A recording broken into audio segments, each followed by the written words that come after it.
On happy Sunday, and welcome to another episode of Sunday Shenanigans with Ferlo and Eddie. How's it What going, is everybody? what is up, sir? Oh, not much, brother. It's a fun-filled Sunday over here.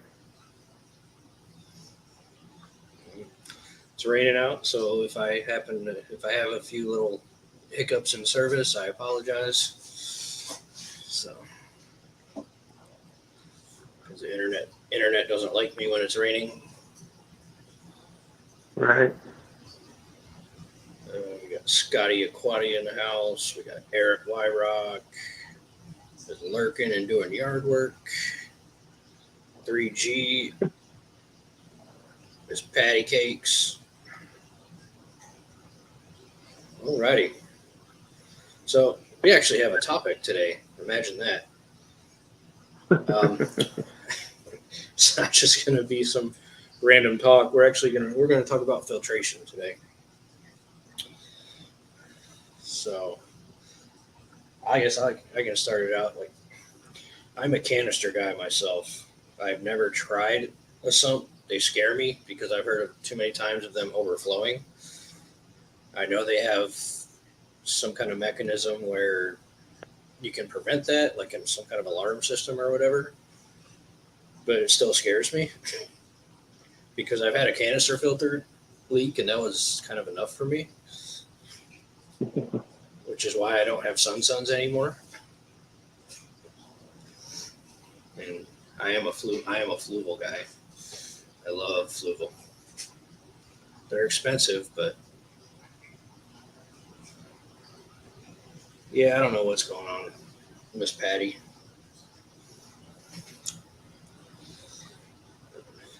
YouTube be tripping today. Yeah, dude, thanks for your comments, huh? Let the shenaniganery begin. Zen, why are you trying to make me say hard words on live YouTube? Come on now.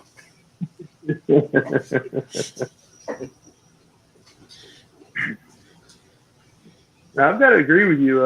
I'm pretty much a canister guy, and I stand by Fluval as well. I mean, I've had others, but any marine land I've ever had leaked, any aqua top slash sun slash polar, yeah, they've all leaked. Yeah, I like what Stephen Peters said. Filters, huh? I guess I should clean those one day. I think that's another discussion that we were going to have in this topic today, isn't it? Yeah. Mm-hmm. If anybody saw my short that I put out last week, it kind of has something to do with what we're talking about today. Basically, me saying my reaction when somebody tells me they clean everything out with bleach from their filter, and that shows this guy sitting back in a computer chair, almost falling and screaming like a little girl. I found the guy almost falling out of the chair on TikTok, and I had to do something with it on YouTube because it was like, yeah, I watched it like 10 times in a row. It was just like a little 10-second clip, and it just cracked me up. I saw that. I enjoyed it quite well. Yeah. We had a few more come in. We had skippers come in. What is going on, brother? Mr. Craig Broderick. Zen Ginger, or Zinger as everybody likes to call her. And Stephen P.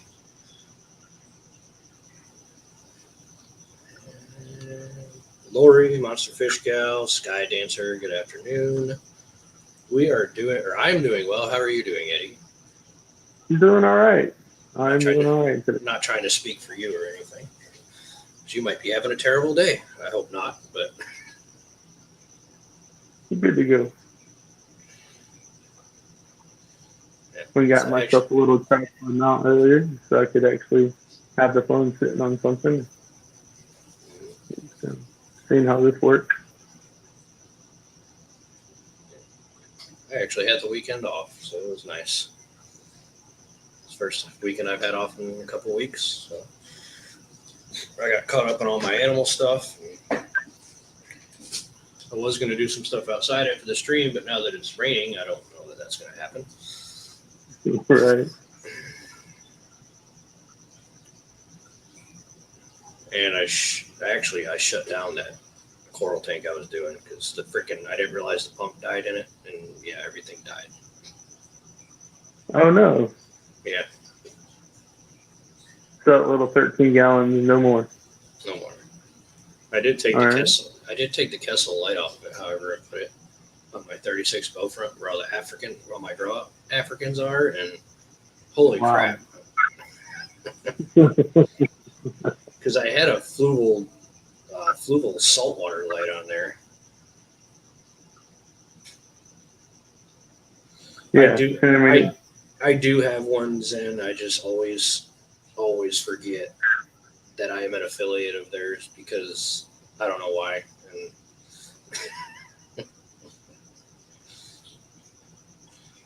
I know. But anyways, yeah, that Kessel like changed everything. I had like a 3-foot light on that tank, and it went down to just like a little Kessel light, and it like, holy crap. Yeah, the way those lights cast though are just amazing. I mean, I've seen them in tanks that are 30 inches tall, and it casts plenty of light all the way down to the bottom. Anyways, back onto the Subject. filters, because I get off topic really easy, so I can't help it. Yes, we were both canister guys, and how often do you maintain yours? I know you've got a lot bigger tanks with a lot more fish in them, so your schedule is probably a lot different than mine. So, okay, in all honesty, I try to get my hands in them once a month, just because active carbon only lasts just so long before it can't really do its job anymore. So I like to try to get that switched out monthly if I can. But I've definitely been known to let one go for 2 months, or to the point that you notice it not flowing the volume of water it should flow anymore. That's not intentional. That's definitely when I was juggling as many tanks as I was at the other house. Right. That's something that happened. But yeah, when I got here, when I first set the tanks right back up, I let them run with what was in the filters.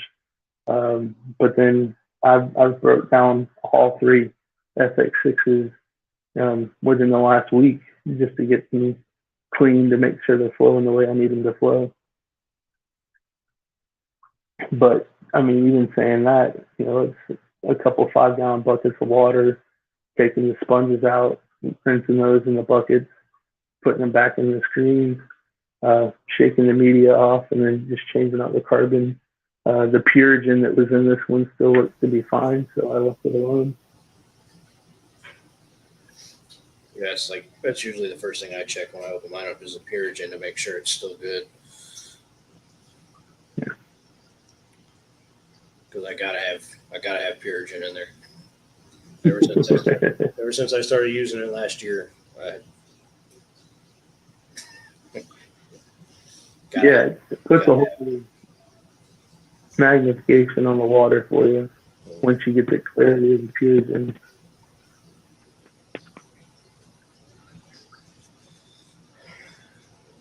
Boy, I mean, I'm pretty much on the same schedule. Like I try to do mine once a month, but I usually, honestly, truth be told, it's usually every couple months.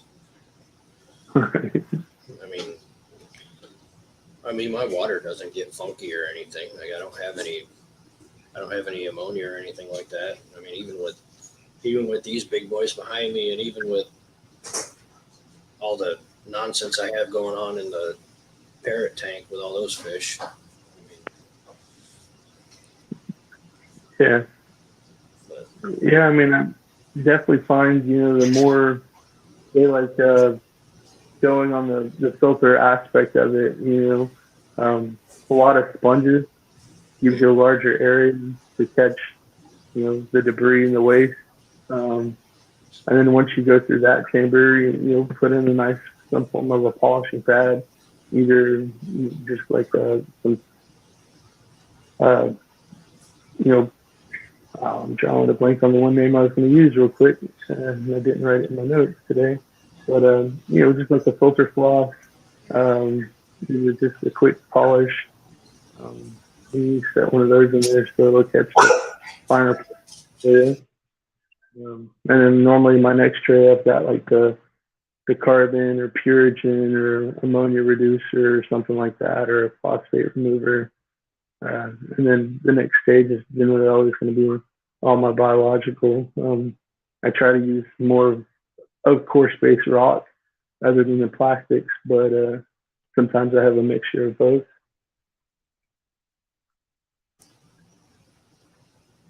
Yeah, like I usually keep all my purigen and stuff, purigen and carbon, anything of that kind of nature, I keep on the top rack, and then I just kind of go down. Like if it's an FX6, I mean, I just have a little spider hanging from my hat. If it's an FX6, I mean, you got sponges all the way down on all the racks, but Right. after that, I get, then it's like nothing but sponges, and then I have two levels of the bio rings or whatever you want to call them, the ceramic bio rings. Yeah. And then, like I said, I gotta have purigen and gotta have carbon. I know some people don't like to use carbon, which I mean, planted tanks it's a little different, but I mean, there ain't gonna be no live plants in this tank behind me, not unless I'm feeding them. Right. Not unless I'm purposely putting them in there to be eaten, which that's kind of an expensive snack. But let's see, Zen says I clean my HOVs when they start overflowing the cartridge from blockage, but my canisters are lucky to get changed every 6 months. But my two canisters are on low stock tanks. I mean, yeah, for low stock tanks, you can get away with a lot more. Yeah. Way longer distance, most definitely.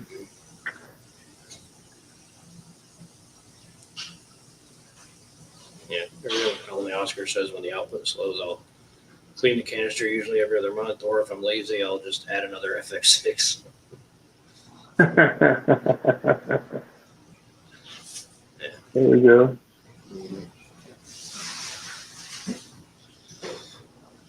I don't know, man, but like, so you do the same thing I do then, like we were saying, you take all the sputters out and just kind of wring them out in aquarium water or whatever. Yeah, generally I try to pull a couple buckets from the tank. So therefore I've got the water that filters being cleaned from. That way I'm making sure I'm just keeping as much beneficial bacteria still attached to everything as I can. Yeah, because like, I mean, those sponges they hold a lot of bacteria. Like you don't want to just switch them out every time you do filter maintenance. I mean, unless they're falling apart, I keep mine until literally like I pull it out and it just falls apart. Yeah.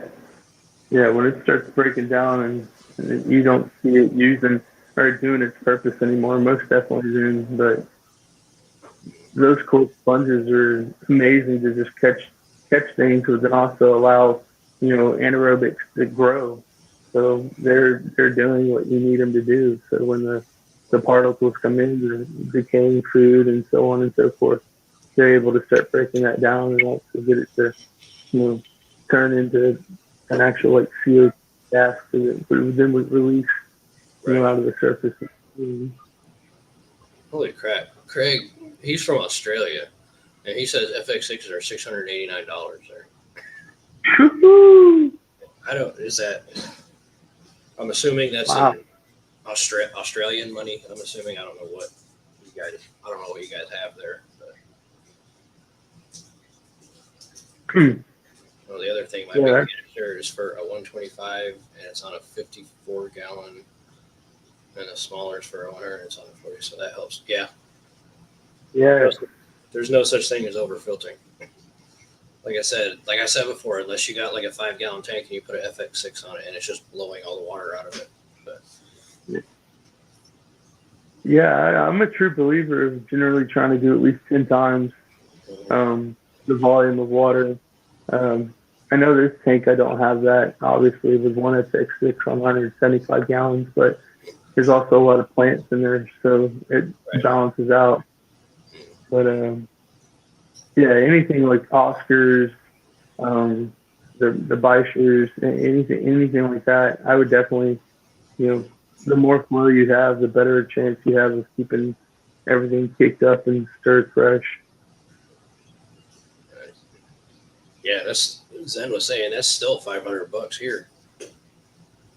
That's outrageous, man. Oof. Yeah, I don't know that I'd be. I don't if I lived in Australia, I don't know that I'd be that big of a fan of Fluval. I mean, they're expensive enough here. They're $369 here, and then they raised the price of the FX Force at 300 versus like what 260 they were before. Right. So now it almost pays just to buy an FX6. It's only $60 more. I mean, I say only $60 is a lot of money, but still, like it used to be almost $100 difference. Now it's only a $60 difference. And then Amber said, which I'm sure she's already told you, they're coming out with the FX2. Huh. Have you heard about that? No, I'm reading about the freshwater lionfish in the chat, and it kind of got my attention for a second. I know Amber had one before. I'm pretty sure. I know that they've got, it's like a cube canister filter people has that I haven't seen much of, but yeah, it's a pretty neat setup. Yeah, I have no idea. I don't know anything. Or no, I'm sorry. It wasn't Blue Water that got one. I think it was back when you worked at Petland. Y'all got one there. I remember. It was a while back. Yeah, it was that weird shape, like C3 or 4. It kind of looks like a lionfish, but kind of doesn't. Yeah,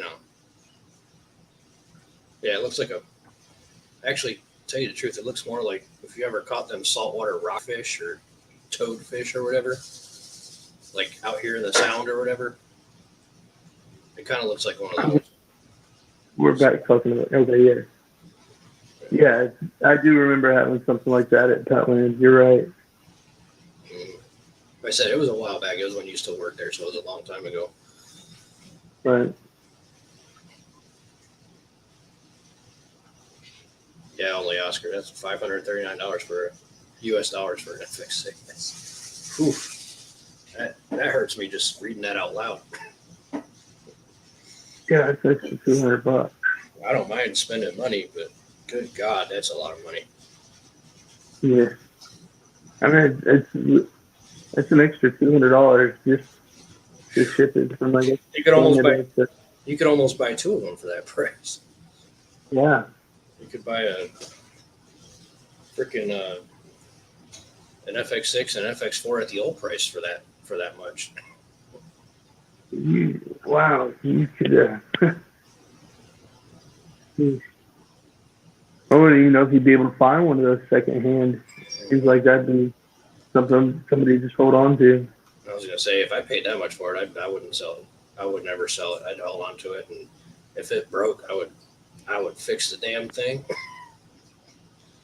Yeah, that was the next thing I was gonna say. That pump's like $160, I think, to buy a new motor for that. So, when that FX4 quit on me, I was looking into just getting another pump for it, which I still have the bucket and I still might. But yeah, I looked at it was like $160 something for a pump, and I was like, yeah. So I was like, wait a minute, I still got that FX6. I'll just switch the buckets out and keep the lines and everything, and call it a day.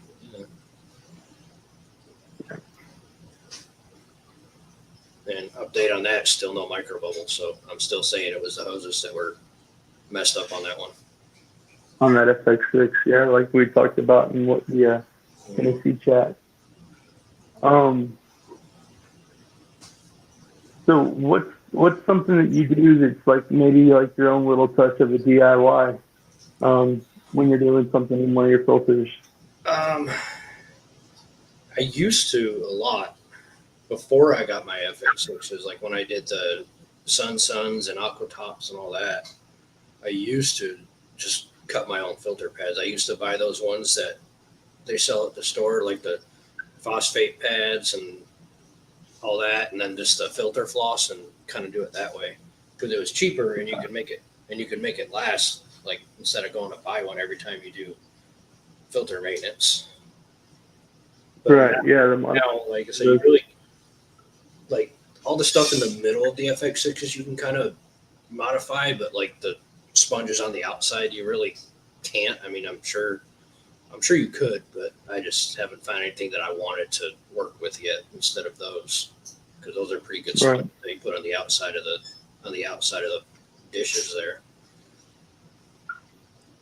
I saw earlier in the chat too, where some people mentioned like the penguins and other things like that. Not changing the subject, but scraping in filters. Back when I had some of those and some of those Aquatex and Aqueons and things like that, it would have that individual slide in, slide out polishing pad with carbon little filter sheet.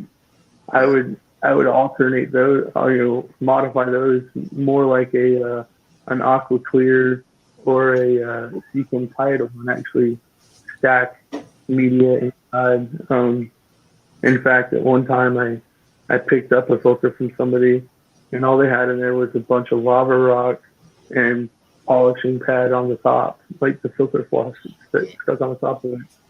And that tank was a pretty clean aquarium when I picked it up. So there's definitely some other mods that could be done. Even just your generic thing on the back filter that could really get you going down a path if you didn't have the $600 to go buy an FX6. Right. Yeah. Oh yeah, when I had it hang on backs, and I still do. I have the Seachem titles on a couple tanks, but I used to modify. I used to hot rod them things all the time. Yeah. Just like cut my own filter media, and I would throw a bag of like a small bag of matrix in it or whatever. Right. And then I would because like I've had Marineland hang on backs before, and I didn't in the beginning I didn't have too much of a problem with them, but I just hated that like if the power went out they wouldn't restart themselves. Yeah. That was my main problem with it. And I couldn't stand the cartridges that came with those things, so I would just make my own. Yeah. Those literally have to be touched every week. I think in any aquarium that has that little single filter. Have to plan and save. Yep. Right.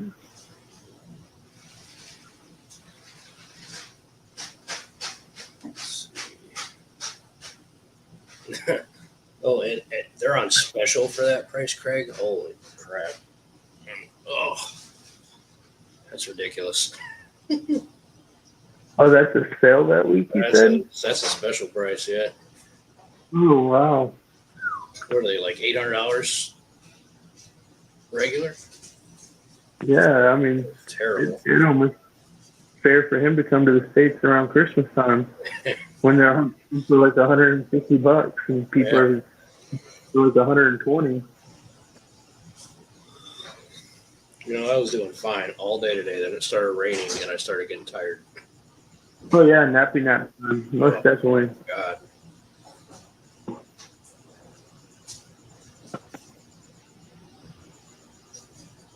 Let's see.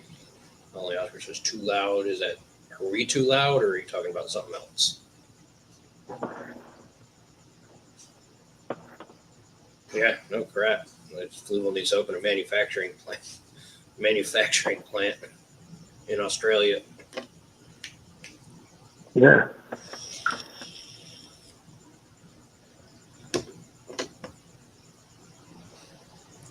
Oh yeah, hang on backs are really Yeah. The only ones I have or I've had out of all of them that are the most quiet are the Seachem titles. I mean, any of them that waterfall though, I've never been able to get one to be quiet. If there's any form of a gap in between the water falling out of that hang on the back and the aquarium, they're just so noisy. Yeah, that's why I know with a couple of the tanks I have those on, like I'm taking a gamble because I fill it up to like right where the lip of the waterfall meets the water, and I don't want anything to jump out. But if I hear that like trickling water, it makes me have to pee. So I can't be having that. No. Because I'll get up and go to the bathroom every 10 minutes if I hear running water. Yeah.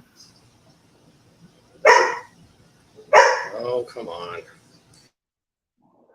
And I mean, to switch it up and go to a sump, I want to do that in this 450. When I go to set it up, I have that 110 gallon Euro brace tank, and I want to go ahead and build a couple baffles and do a that styrofoam, or not styrofoam, the matte and foam squares and the polishing pad squares. I think Corey from the Aquarium Co-op did. And that way you can just go through and you pull out the polishing pad and the foam pad and you switch it over, add a new polishing pad and put the foam pad at the end. And that way you're keeping your beneficial bacteria going, but you're also keeping the water clean. Yeah, for sure. Yeah, I agree on that because over the years, we've tried so many filters over the years, and now it's just save your money and buy an FX6. Right. Or if you can find one on Marketplace or something that's in decent shape, that's an even better route to go.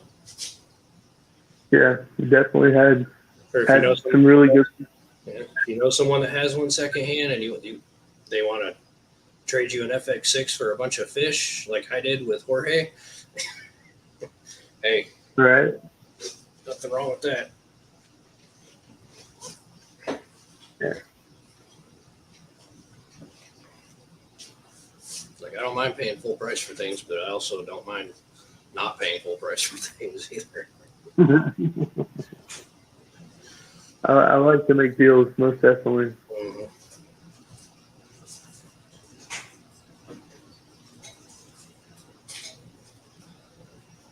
Yeah. Again, like what Zen just said to Craig, our hobby in Australia is huge there, which is crazy. Why that stuff is so expensive out there. What's up, Bunny Viper?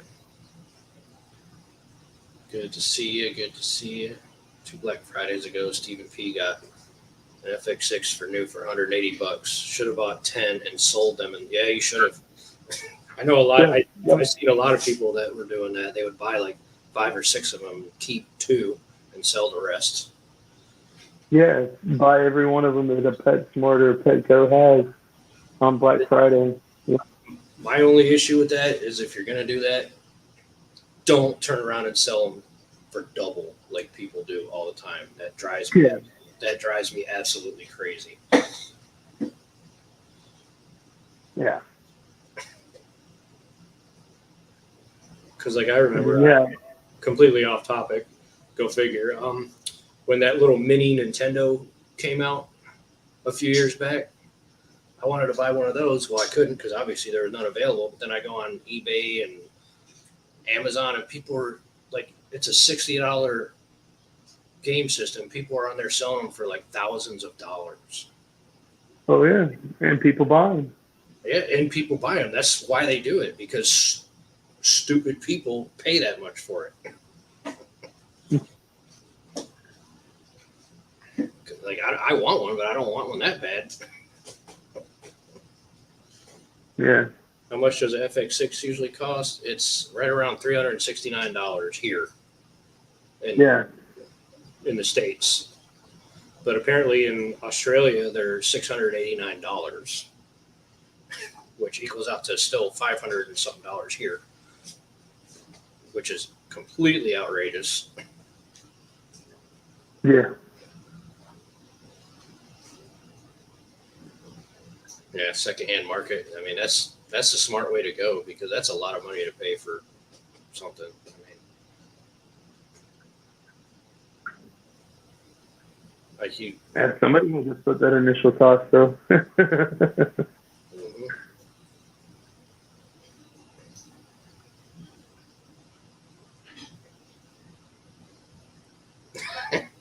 So sell them,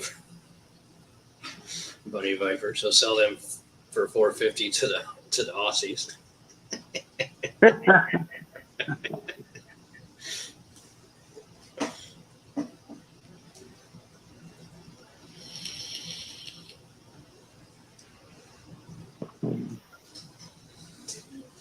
Oh, boy. So we talked about our DIYs. We've talked about the different things that we're putting in there. I mean, so we're working on a beneficial generally, working on a biological, a mechanical, and then we also talked about chemicals because we talked about carbon and purigen and stuff like that. And I mean, those are the three key things. As long as you have those right, you're generally going to have incredible water quality for an aquarium. And I know that's something a lot of people kind of struggle with, and it's because all of that it plays into it. Yes, you can do it without chemicals. You can do it just strictly biological and mechanically, and it works. But if you're adding something that's going to help you, it's not a bad thing at all. Right. I mean, there's a lot of ways you can do it. Yeah. I mean, sponges are great. Just the sponge filter and the airline. Those do tremendous in little systems, especially maybe hands in because you're feeding some kind of a fry, and you got to make sure that you're vacuuming the waste out of the tank because of how much you're feeding that fish to get it to grow out. Yeah.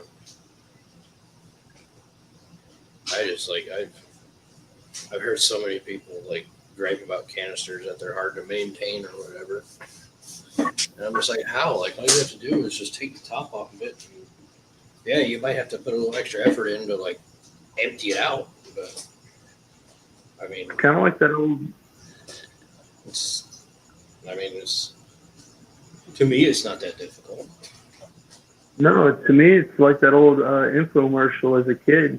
You set it and forget it. You just you hook up your hoses, you prime your canister, you turn it on, and you just walk away. Or even better if you get one like the other that's self-priming, you don't have to worry about that. You have to have about a gallon or two inside it for it to prime itself. Right. I've never been able to prime one before. At least if the power goes out, it'll come right back on because there'll be water in it. For sure. And with sumps, is that a real thing? Like if power goes out, the water can back up into it and overflow it, since it's so if your return lines are lower than your intake, yes. So you can backfeed through the pump through the return lines and drain the tank really low. If your overflow maybe has a break in it and it allows excess of water to drain, that can also overflow a sump. If you have too much water in your sump because maybe your auto top off failed and then your pump turned off, you can overflow a sump. There are a lot of things that can happen. A customer had a snail.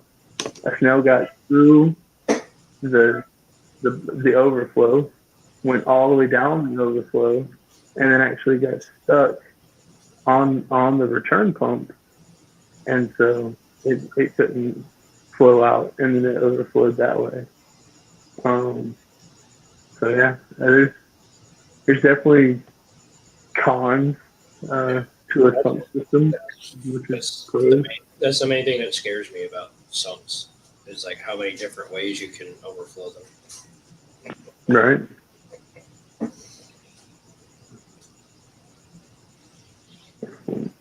It definitely, that's why I'd say it's big to have something that you've got a third of the volume available, so that you're really only using 2/3 of whatever the size of that tank is. That way, if there is that power outage or something that occurs, the pump breaks, whatever, and that backflow, it can be accepted in the chamber.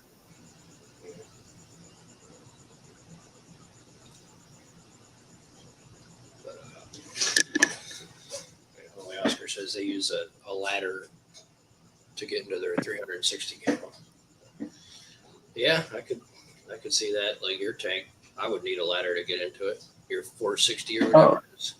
You're probably going to be the person that's going to have to get into it. Oh, gee, thanks. I'm just going to pass the rocks over to you and let you escape the tank for me while you're inside. Oh, okay. You hear that, guys? I've been voluntold that I'm getting inside of his 460 gallon tank. We might have to get that on. We have to make some content out of that. Right. I mean, I could get in it, but it's getting me back out of it. It would be my struggle. I don't care. I'll get in there. I don't care. No, I was just playing because with them talking about the ladder to get in it, that's exactly what's going to happen. Because if that gets put on a 30-inch tall stand, 36 inches tall, it's going to be 66 inches, to the top of the tank. Just under 6 feet tall. Right. So that's that's a little bit taller than, well, right at 5'8", and so that's where I'm at. So I would have to get the ladder to do anything with the tank. That's an inch taller than me. So.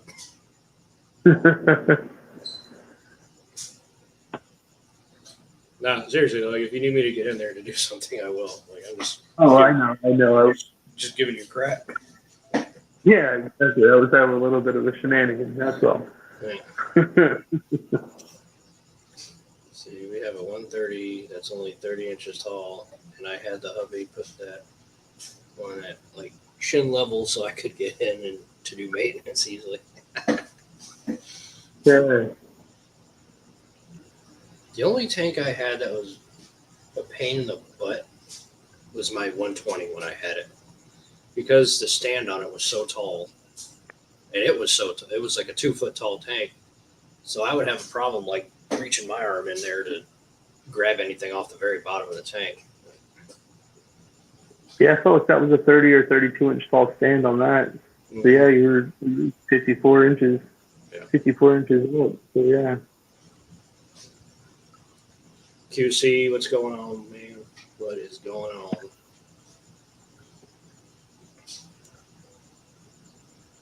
I don't know. Yeah.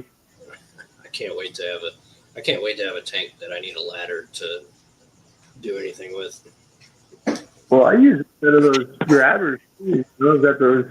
I got a pair from Ace Hardware, but like that, the 280, that's on a 30-inch tall stand, and it's 32 inches tall. I use those grabbers. I'll hold the rock in my hand, as far as I can down the tank with some water in there, and then I'm placing it with a set of tongs. Yeah.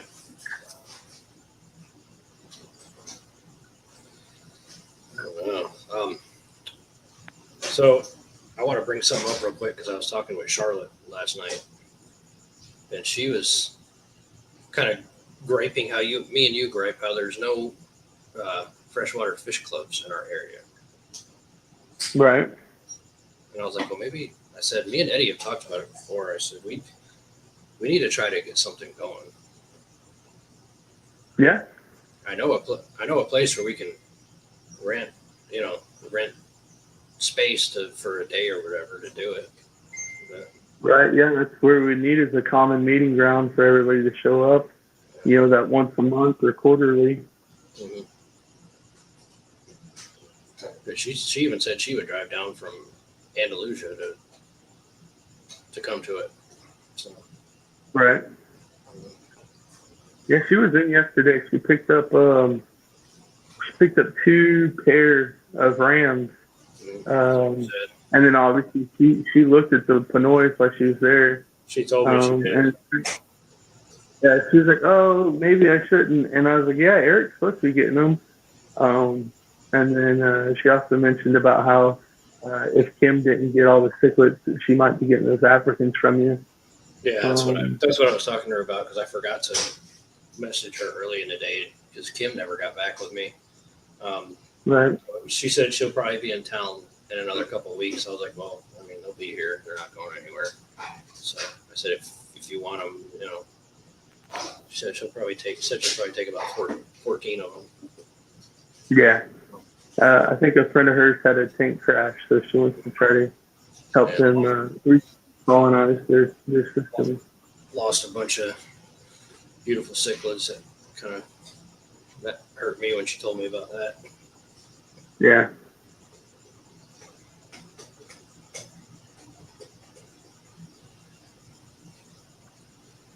Let's see. Yeah, canopies.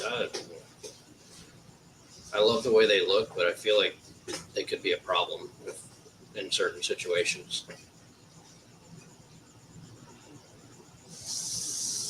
They look cool. I just feel like it'd be hard to do maintenance with them. I like them aesthetically, 100%. Like I've even thought about building one for this 175, but now with the way I have this set up, it won't work. I would have to find another place for the TV and everything, and I don't really have another wall that's going to go onto. So yeah, I like them, and I don't at the same time. So yeah, I got to agree with only Oscars on that. Like I said, I bang my head on enough things and bang my arms on enough things. I don't need a canopy on top of my tank is one more thing for me to do that with. Piano hinge, guillotine, and everything too. Like, yeah, no. Because exactly, like my luck, I'll have my hand like right there doing something, and that damn lid will come down right on my hand. I'm speaking from experience. I ain't got no experience, but I know how my luck is with getting hurt. It'll happen exactly to a T, just like that. That last one that I had on that 125 that I got from Eric Smith, it was the full span. So it was a 72-inch, 3/4-inch birch, 20, was it 18-inch wide?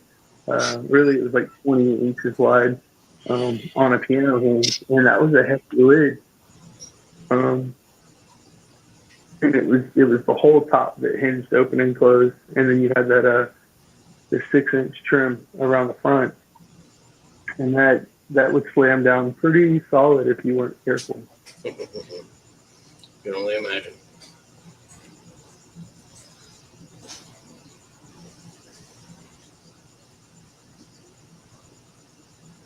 QC's got some water changes to do. Appreciate you popping in. Appreciate you listening. Let's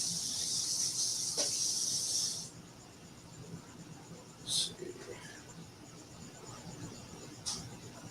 I didn't get the old antique looking canopy with the medallion. Mine is modern and jet black, smooth, blends an Asian look to the tank.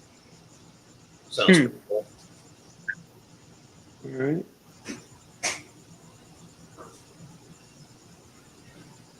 You don't have any corner tanks or bow fronts. Never again the maintenance and issues with canopies and the depth ratio for plants uses. I have a bow front. I have 36 and I have a 72 that I haven't set up yet. But I like the bow fronts. I mean, of course, I don't put plants or anything in them, but I could see how like a taller one would kind of be a pain in the butt a little bit.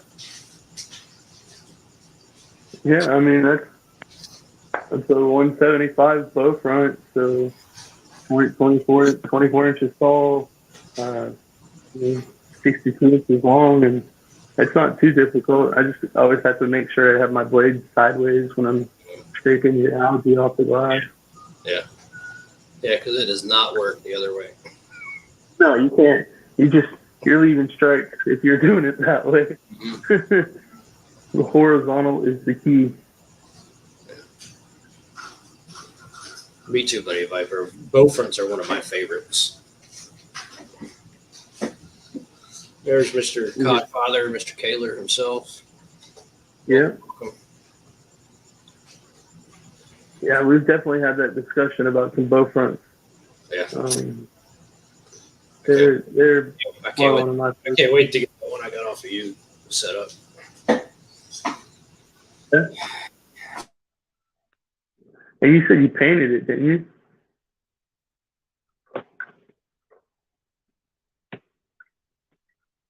Hey, Eric, did we lose you, buddy?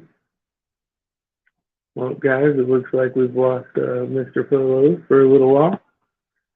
So, yeah, the topic today was going to be filters.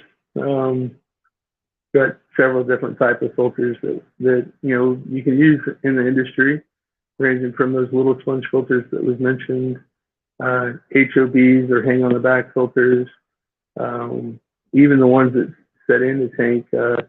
You've got the CJ Shark, you've got a Tetra Whisper. There's several different style filters that you could be operating.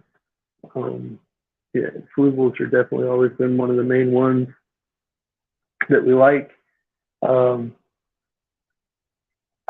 mean, I've ran everything. I've even had a sponge filter as well as a canister filter running on tanks. That way, if anything happens, you've got the other one. Say you need to set up a brand new tank and you want to have it seated and ready to go, you can pull that sponge filter or media out of an established system, move it into that new system, and you cycle the tank a lot faster. Filtration is important. It's really important in the aquarium. Several different ways you can go about it, but you need filtration in all fish tanks.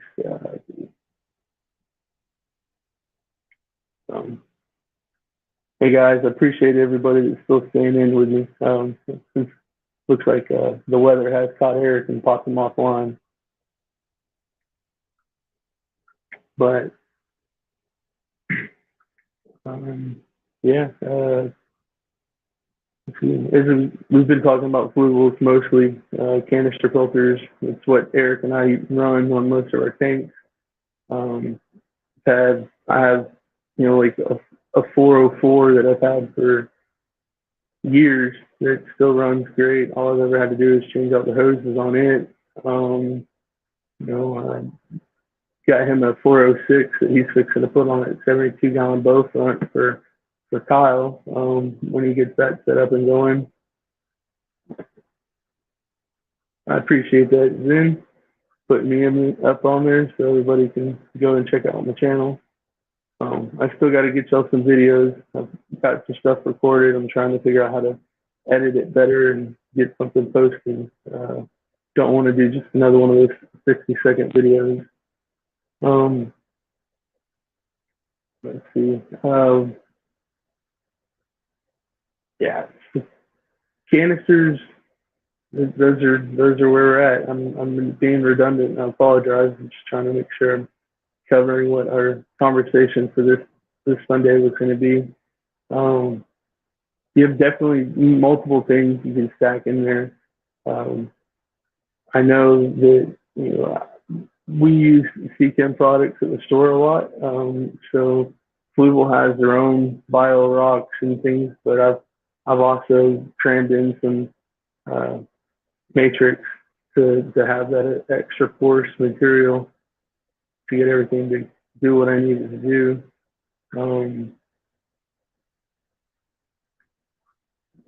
Changing out carbon is important.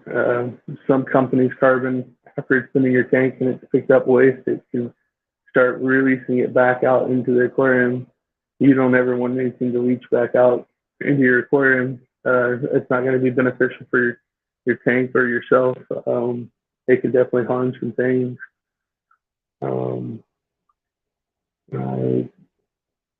Yeah. Cool thing about like Purigen, we mentioned that earlier. That's once you've used it for a little while, if it starts to, not do what you're needing it to do, you've seen where it's changed its color, you can actually bleach that and then reuse it. That's generally a pretty interesting thing to do. Have a second bag if you need to. That way you bleach the one, let it dry out, use some prime to neutralize it again, and then have it for the next time you're going to be set up. Let's see. Talk about carbon, talk about prime, Purigen, sorry. Yeah, I mean those are the big things. Obviously, any form of a phosphate remover if you're dealing with algae, it's always a good thing to put in any of your filters. Yeah, it'll definitely help remove tannins, bunning. It'll get some pea stain out. Not everybody likes that black water looking in the aquarium, so it definitely helps. Let's see. Air stones, just any form of an air movement. That's another good way. If you have a really good established tank that's maybe planted and everything like that, and you're just wanting to make sure that you're keeping your system up and alive to keep that one or two fish that you might have in there, some form of an air stone. It's moving air. It's going to keep the water movement. It's not going to allow it to become stagnant. It's just generally going to keep your system up and alive better as well. Yeah, we got about 7 more minutes if I want to keep the live stream running this whole time, and y'all are staying with me, so I'm trying to make sure I'm staying with you guys. Let's see. Talked about air stones, sponge filters, thing on the back, canisters, doing some sumps. We discussed the prices of certain things over in Australia, which was just kind of mind-boggling.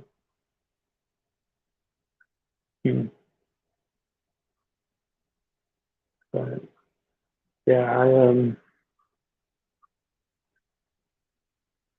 really know what to say about filtration, guys. Switch it up and start talking about some other stuff.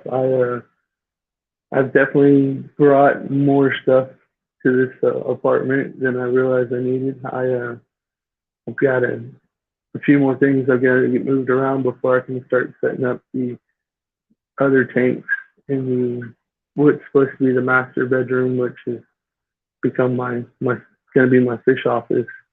Got to get that stand built for the 240. Going to go ahead and try to get the 60-gallon cubes filled up. I'm going to put the breeding pair of green terrors in there, try to let them be set up. I did lose my peacock bass and my tiger shovel nose the other day as well. They got stressed out in the move, so that was pretty tough. So now I have mostly just Oscars, Jack Dempsey's, and things in the big 280. So I have room for growth now that I'm in the new spot, get some new fish and try to get some better things going.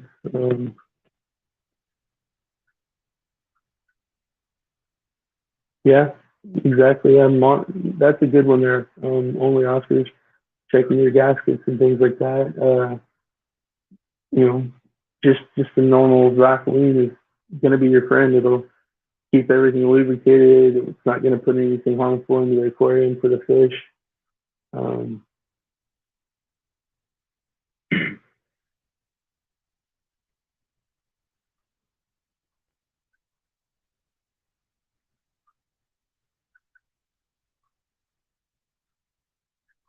okay, yeah, Bunny Viper. That's where I'm at. I want to try to get myself a nice app to do some editing on and add some music and things too.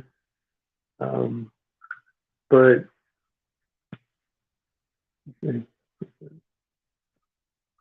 um, I do not remember the exact name of the discus that are behind me. There is, I believe there's what, three different ones that I still have left in here. The one with that marble. Um, I believe the other one is similar, like this big guy here is like the ones that I know Lisa has from Fuji Tropicals. And then that's not the pigeon blood, that's one of the others. Um, that's another really pretty discus.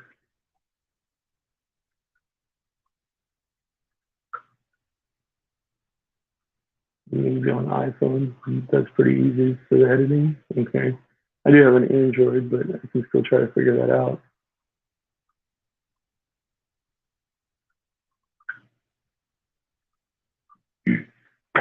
Yeah, that one is. I don't remember the exact name of that discus there, and then that one, the same thing. I would have to. I've forgotten them. Zen Ginger. I'd have to look it back up to make sure I had you guys the right name for it.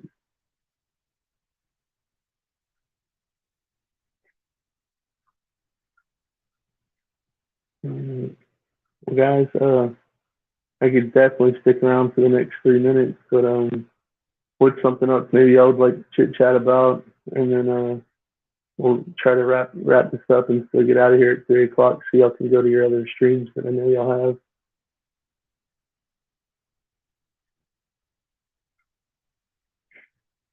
No, I appreciate your curiosity, Zen. Um, it's important, in the realm that I'm trying to work and with what I'm trying to do on YouTube that I know the things that I have. So I appreciate the inquiry. And as I said, I just need to make sure I have my homework together a little better for me.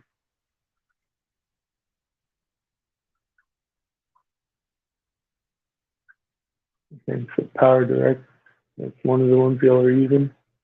I'll have to check that out. But definitely got some ideas. I want to maybe step this tank up to the 9 footer, go from a 6 foot to 9 foot tank. Also talked about kind of splitting things up, maybe moving the discus to their own system, and then having the rainbows in their own system, and then each tank still having its own little fish moving around. But that's about it. But guys, I really appreciate y'all sticking around. I enjoy these Sunday shenanigan talks. It means a lot to me to get to socialize with other large fish enthusiasts. I'm definitely learning things as well. So I'm gonna go ahead and bid y'all a farewell for today, and we'll see y'all on next Sunday. Um, as Big Rich would say, stay fishy, my friends, and we'll see y'all next time.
All right, guys, I apologize about that.